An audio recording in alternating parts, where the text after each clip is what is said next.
Fala galera, beleza? Continuando aqui com a correção dos exercícios, eu tô com volume 2, capítulo 6, História 1, República Oligárquica, Estrutura Política. Vamos lá no exercício.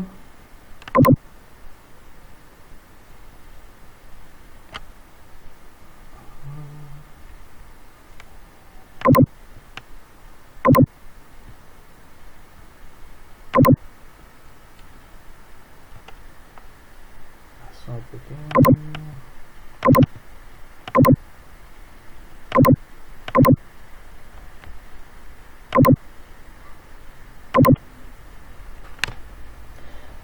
Exercícios conceituais. 1. A partir do governo Campos Salles, inaugurou-se uma pequena política destinada a garantir o apoio do Congresso ao presidente, bem como a conciliação de interesses entre o governo federal e as oligarquias dominantes nos estados.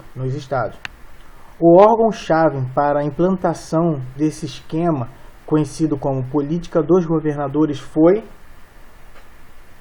opção correta, D, a Comissão de Verificação dos Poderes, porque quem controlasse a verificação dos poderes fazia vista grossa para o que acontecia nessas esferas de poderes, o que estava acontecendo realmente. Então essa fiscalização era feita por eles, que garantiam assim a política dos governadores, né? 2. Analise a charge de Storni para a revista Careta, de 1927, que se refere a um voto típico de um período da história do Brasil.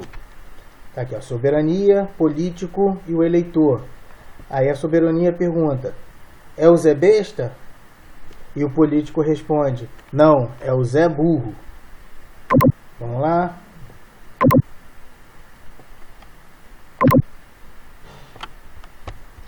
Esse período está corretamente relacionado às suas características em opção correta A. República Velha. Força econômica e poder da oligarquia rural, né? A oligarquia no poder. Uso da violência e do clientelismo, ou seja, as pessoas que eram consideradas clientes dos senhores, dos coronéis, né? Esse clientelismo, esse apoio dos coronéis à população. Manipulação eleitoral, que era a forma indevida de manter um processo eleitoral, né? Com chantagens, forjando votos, né? Então tudo isso aqui, ó, é uma característica da República Velha, que a República Velha ela traz o início da República, né, com a República da Espada, e a complementação da República Oligárquica até Getúlio Vargas, com a criação da República do Estado Novo, né, e findando a República Velha. 3. Observe esta charge. Aqui está, São Paulo de um lado, Minas Gerais do outro, nessa ideia de alternância entre o poder político. E aqui embaixo os outros estados querendo alcançar o poder político. Isso daqui é uma das ideias daquele período chamado Política do Café com Leite, onde Minas e São Paulo ficavam com a hegemonia do controle político do Brasil. Vamos lá na resposta aqui. Nessa charge faz-se referência à opção correta D, política do café com leite, caracterizada pela alternância de políticos mineiros e paulistas na presidência da República. Beleza? Vamos lá. 4. Maria Isaura Pereira de Queiroz resumiu da seguinte forma a estrutura coronelista como fundamento do poder político da Primeira República no Brasil. Aqui vem a passagem da ideia da Maria Isaura sobre a ideia de coronelismo. Para a gente adiantar, vocês vão ler o texto e a gente vai logo lá direto para a resposta.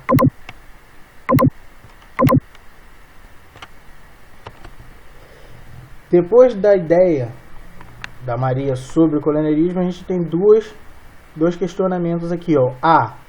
Aponte duas características do coronelismo, né? Troca de favores, né? A compra do voto e o voto forçado, a pressão do coronel para que a população votasse em seu candidato. B. Comente a importância do coronelismo para a política dos governadores. Então, o coronel era quem garantia essa trajetória política, desde do voto do povo até a vinda das verbas destinadas à melhoria para essa região, né? Ao qual o coronel era considerado o grande responsável por manter o controle do povo no processo eleitoral. 5.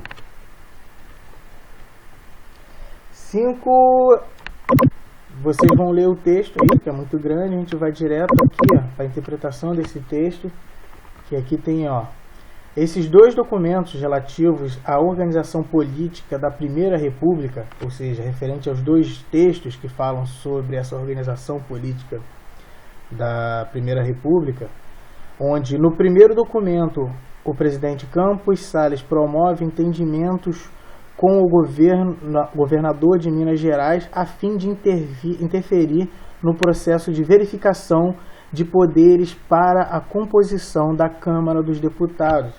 Ou seja, o presidente queria ter essa influência na organização dos estados, ou seja, queria ter uma interferência na organização dos estados.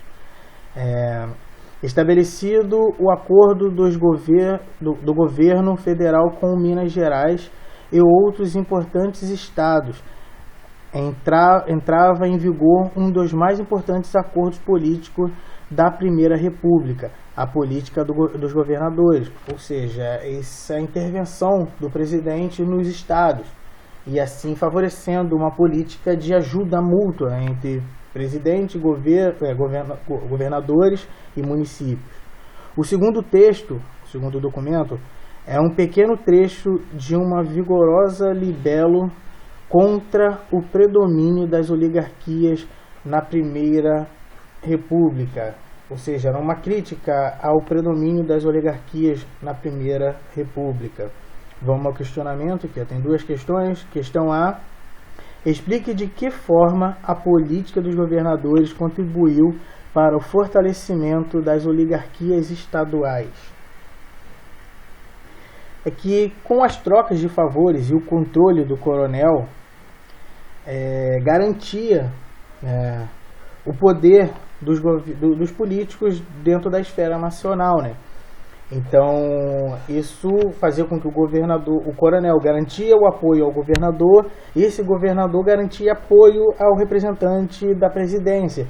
Então, esse fortalecimento das oligarquias estaduais estão relacionadas com o apoio político e destinado à melhoria das regiões onde tinham as trocas de favores, né? B. Justifique a indignação do autor do segundo documento apresentando dois exemplos. Um, que é o exemplo que ele traz, é referente à fraude eleitoral, né? E o outro, a violência utilizada para garantir o voto em seu representante. Vamos lá, exercício contextualizado.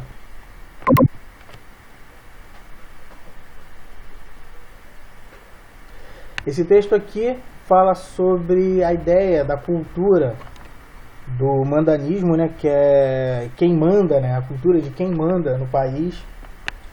Vamos lá para o questionamento. O mandanismo local está presente na sociedade brasileira desde o período colonial. A ideia de quem manda, né? Adquiriu a forma de coronelismo após a proclamação da República e vincula-se à existência de... Opção correta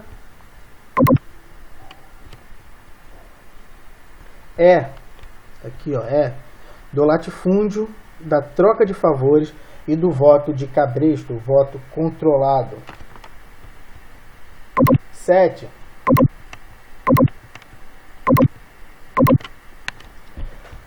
A denominação de república oligárquica é frequentemente atribuída aos primeiros 40 anos da república no Brasil.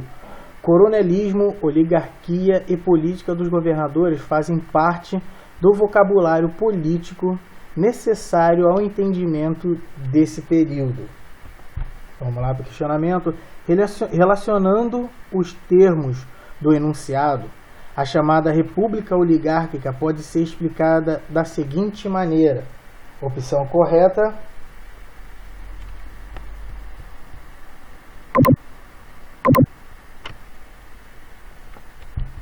C. As oligarquias estaduais se aliavam aos coronéis que detinham o poder político nos municípios e estes fraudavam as eleições. Assim, os governadores elegiam candidatos que apoiariam o presidente da República e este retribuiria com recursos aos estados.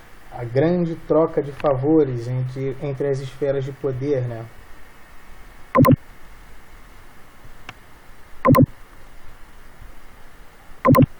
Oito.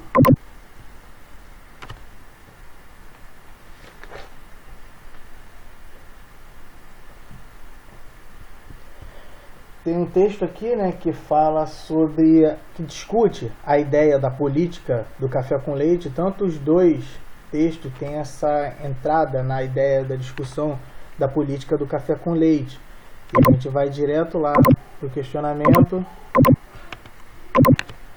Para a caracterização do processo político durante a Primeira República, utiliza-se com frequência a expressão política do café com leite. No entanto, os textos apresentam a seguinte ressalva à sua utilização. Opção correta.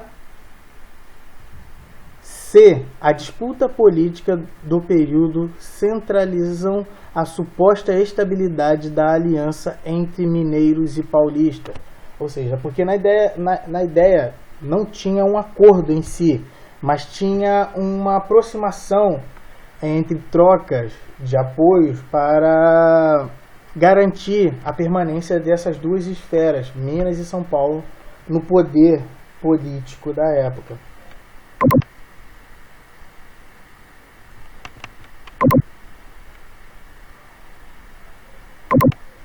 Vamos lá, 9.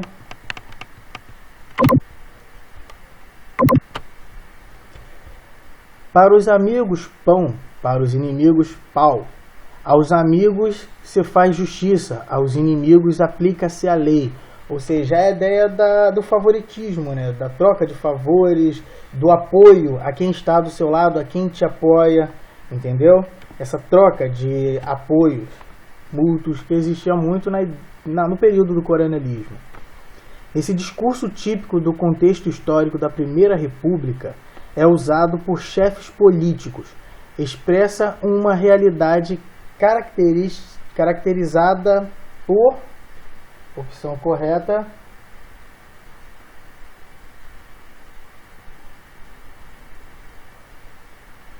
C, pelo mandanismo das oligarquias, ou seja, quem manda no governo, né, no interior do Brasil, ou seja, quem mandava, quem estava controlando a política, né, na esfera brasileira, que utilizavam diferentes mecanismos assistencialistas, ou seja, para quem te apoiava tinha benefícios, e quem não apoiava tinha violência, né? Tinha uma repressão a quem não apoiasse essa política, e de favorecimento para garantir o controle dos votos. Isso é bem característico do coronelismo, que era essa troca de favores e a violência para controlar o voto.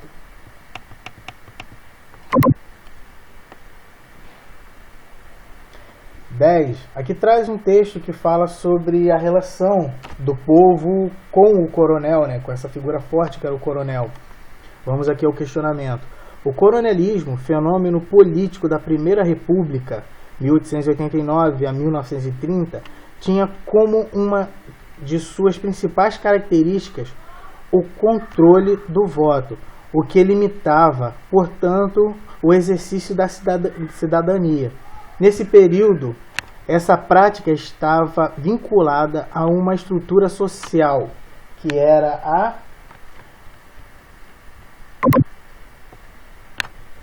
estrutura agrária, que a opção é agrária, marcada pela concentração de terra e de poder político e regional, ou seja, quem tinha terra tinha maior controle sobre aqueles que não tinham terra e tinham a necessidade de utilizar a terra para sobreviver, né? Então, a opção correta é a questão agrária. Por isso, o poder do coronel, né, das famílias oligárquicas, que eram as grandes detentoras de terras produtivas no Brasil, e assim eles chegam ao poder político. Beleza, galera? Continua aí com o estudo de vocês. Até a próxima. Valeu!